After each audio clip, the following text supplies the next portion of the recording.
Hello students, welcome back to sociology classes. Today our topic is Andre Bete. Okay, so without wasting much time we should start this video on this topic. Okay student, today our topic is Andre Bete.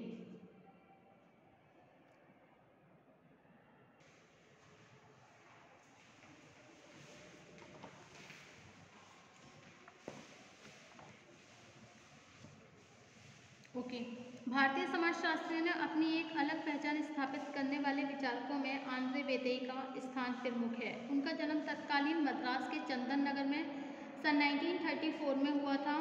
अपने 3 भाई बहनों में Andre बेतेई सबसे छोटे थे। उनके पिता चंदन नगर की नगरपालिका में मेयर थे। सन 1946 में उनका परिवार कैलकाटा से आकर बस गया, जिसके फलस्वरूप आंद्रे बेतेई की प्रारंभिक शिक्षा से लेकर ग्रेजुएशन तक की शिक्षा कैलकाटा में ही कंप्लीट हुई।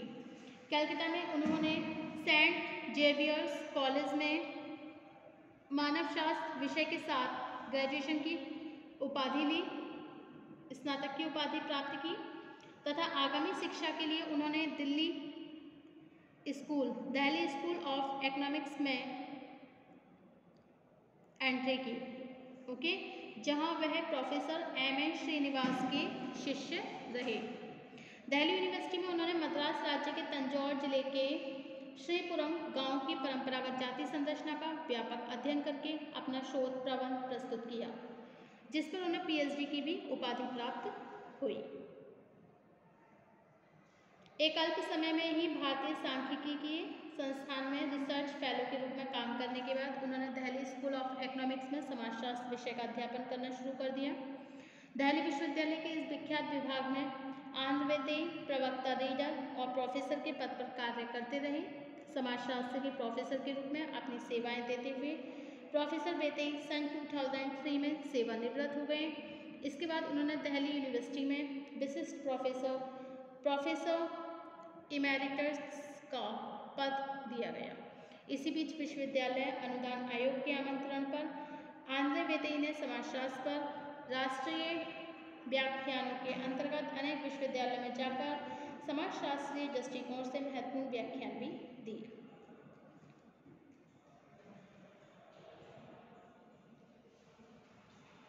सन 2007 में भारत सरकार द्वारा उन्हें पुनः नेशनल रिसर्च प्रोफेसर के रूप में नियुक्त किया गया।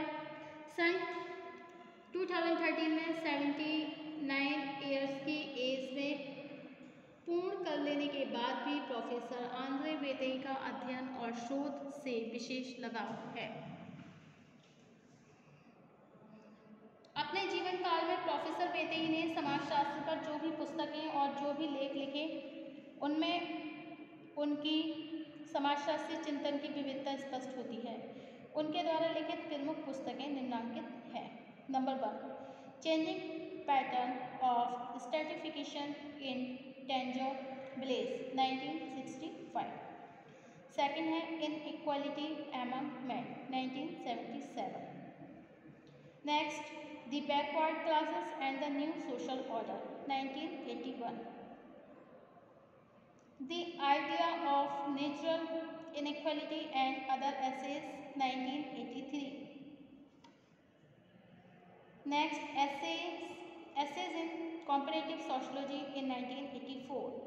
Next, society and politics in India, essays in comparative perspective 1991. Sociology essays on approach and method 2002. Next, equality and universality, essays in social and political theory 2003 and Marxism and class analysis 2007. इन पुस्तकों के अतिरिक्त उन्होंने जाति तथा प्रजाति, धर्मनिरपेक्षता, शिक्षण और शोध अथवा भारतीय मध्यम वर्ग पर अनेक महत्वपूर्ण निबंध भी लिखे। उनकी बहुमुखी प्रतिभा का अनुमान इस बात से भी लगाया जा सकता है कि वह लगभग 40 वर्ष तक विभिन्न प्रतिष्ठित समाचार पत्रों जैसे the times of India, the Hindu, the telegraph के संपादकीय पृष्ठ पर विभिन्न लेख लिखते रहे। वर्तमान में प्रोफेसर बेतेई कैलकाटा के सोशल साइंस स्टडी पॉइंट के चेयरमैन के रूप में कार्य कर रहे हैं। ओके, नेक्स्ट पॉइंट है आपका सामाजिक स्तरीकरण, जाति तथा वर्ग शक्ति। आंध्र वेदी उन प्रमुख भारतीय समाजशास्त्रियों में से एक हैं जिन्होंने क्षेत्रीय अध्ययन के आधार पर भारतीय समाज की संरचना में सामाजिक स्तरीकरण की प्रक्रिया को स्पष्ट करने के लिए इसके 3 प्रमुख आधारों को जाति, वर्ग और शक्ति के रूप में स्पष्ट किया। इससे संबंधित संपूर्ण विवेचन उन्होंने अपनी पुस्तक कास्ट, क्लास एंड पावर में भी दिया। उन्होंने लिखा है कि किसी समाज को समुचित और आंतरिक रूप से समझने के लिए समाजशास्त्रियों के लिए यह जरूरी है कि उन आधारभूत सिद्धांतों और कारकों को समझा जाए जो एक विशेष समाज की संरचना को स्पष्ट करने के संदर्भ में एक दूसरे की तुलना में कम या अधिक महत्वपूर्ण होते हैं।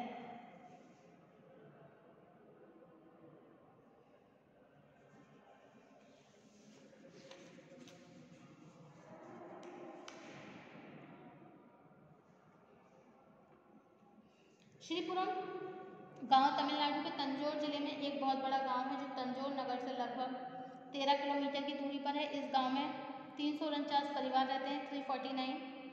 गांव की सामाजिक संरचना बहुत विभेदीकृत और स्तरीकृत है। 349 परिवारों में 92 परिवार ब्राह्मण के, 168 परिवार गैर ब्राह्मण के, 69 परिवार शारीरिक श्रम करने वाले जाति और कारीगरों के हैं।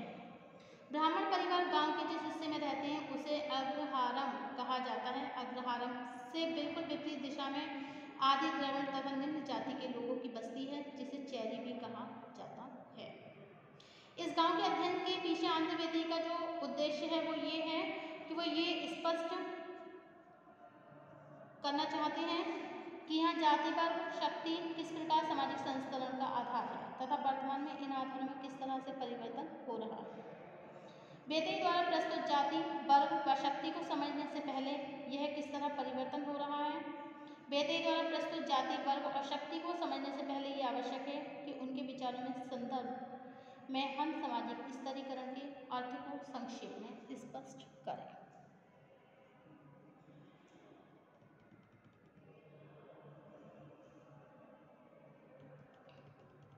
स्तरीकरण को सामाजिक श्रेणियों की एक ऐसी लोचपूर्ण व्यवस्था कहना उचित है जिसमें गतिशीलता बनी रहती है।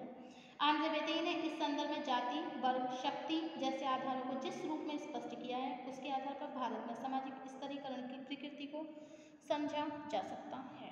नेक्स्ट पॉइंट है जाति संरचना, कास्ट स्ट्रक्चर। जाति व्यवस्था क्या है? आंध्र वेदी के अनुसार इसे बिल्कुल भिन्न रूप में परिभाषित करते हुए उन्होंने लिखा है कि जाति व्यवस्था अपरिवर्तनशील समूहों के पारस्परिक संबंधों को कुछ प्रमुख नियमों के आधार पर नियंत्रित करने वाली व्यवस्था है।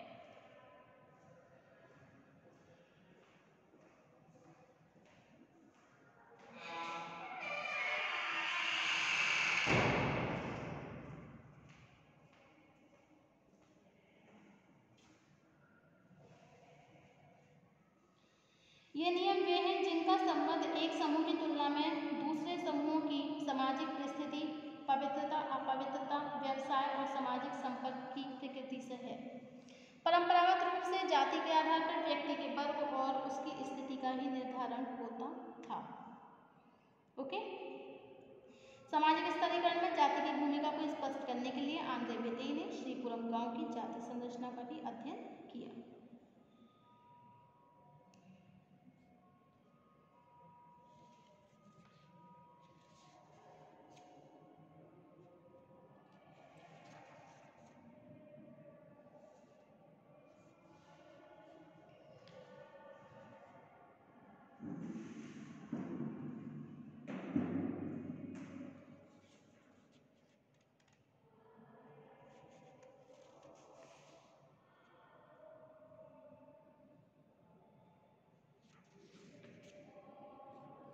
नेक्स्ट पॉइंट है आपका सामाजिक वर्ग। वेदी के अनुसार किसी सामाजिक संगठन में स्तरीकरण की प्रकृति को समझने का दूसरा प्रमुख आधार वर्ग व्यवस्था है। भारतीय समाज के बारे में अक्सर यह प्रश्न उठाया जाता है कि जिस समाज में लोगों के आर्थिक संबंध आनुवंशिक, व्यवसाय और परंपरागत सामाजिक परिस्थिति पर आधारित है, वहाँ सामाजिक संरचना को समझने में वर्ग व्यवस्था का महत्व हो सकता है। ओके, वास्तव में भारतीय समाज की प्रकृति आज पूरी तरह बंद नहीं है। संपत्ति के वितरण, उत्पादन की प्रक्रियाएं, आर्थिक विभेदीकरण, बाजार अर्थव्यवस्था वे सब आधार हैं जिनकी सहायता से ग्रामों में सामाजिक वर्गों की परंपरागत प्रकृति और उसमें होने वाले परिवर्तनों को समझा जा सकता है। अब नेक्स्ट है मीनिंग ऑफ क्लास, वर्ग का अर्थ। आंध्र वेदी के अनुसार वर्ग लोगों की एक ऐसी श्रेणी है जिसकी उत्पादन की व्यवस्था में एक विशेष परिस्थिति होती है। उन्होंने आगे लिखा है, जहाँ जातियों की प्रकृति विभिन्न समुदायों के रूप में होती है, वहीं वर्गों को विभिन्न समूह या समुदाय न कहकर विभिन्न श्रेणियों कैटेगरीज कहना अधिक उचित है। ओके,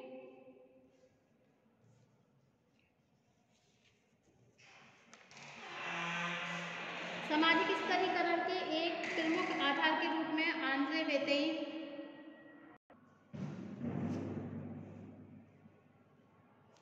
विभिन्न वर्गों के पारस्परिक संबंधों को स्पष्ट करने के साथ उन दशाओं पर प्रकाश डाला है जो वर्तमान में भूस्वामी वर्ग की परिस्थिति में होने वाली गिरावट के कारणों को स्पष्ट करते हैं। नंबर 1 है उत्पादन का संगठन, सेकंड पॉइंट है इसमें उत्पादन की प्रक्रियाएं, थर्ड है आर्थिक विभेदीकरण, फोर्थ पॉइंट है कृषि श्रमिक वर्ग एंड फिफ्थ है विभिन्न वर्गों के पारस्परिक संबंध। ओके, नेक्स्ट पॉइंट है आपका शक्ति, पावर। सामाजिक स्तरीकरण की वर्तमान व्यवस्था जाति और वर्ग की तुलना में शक्ति के बदले हुए प्रतिमानों से कहीं अधिक प्रभावित होती है। कोई समुदाय चाहे ग्रामीण हो या नगरीय, सभी में राजनीतिक शक्ति के आधार पर व्यक्ति और समूह की परिस्थिति का निर्धारण होना एक महत्वपूर्ण परिवर्तन है। ओके, नेक्स्ट पॉइंट है आपका कृषक समाज।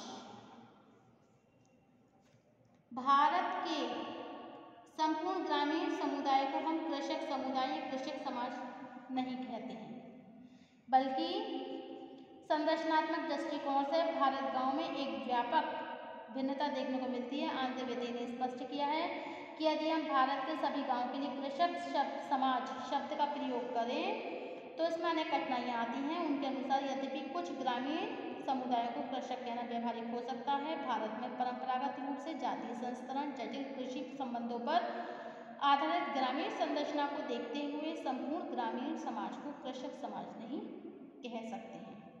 आंद्रे वेतेई ने अनेक मानवशास्त्री और समाजशास्त्री द्वारा दी गई कृषक समाज की अवधारणा और उससे संबंधित विभिन्न आधारों को भी स्पष्ट किया है। Okay,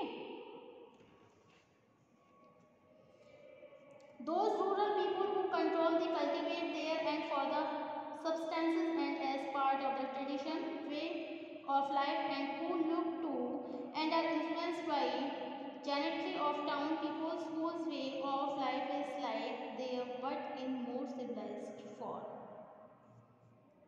Robert Redfield. कृषक वे छोटे उत्पादन करता है जो केवल अपने उपभोग के लिए ही उत्पादन करते हैं। ओके, इस कथन का अर्थ इतना व्यापक है कि इसके अंतर्गत वो समूह आते हैं जो मछली मारकर शिकार करते हैं, फल मूल एकत्रित करके अपना जीवन निर्वाह करते हैं। Thank you for watching my YouTube channel. Thank you so much.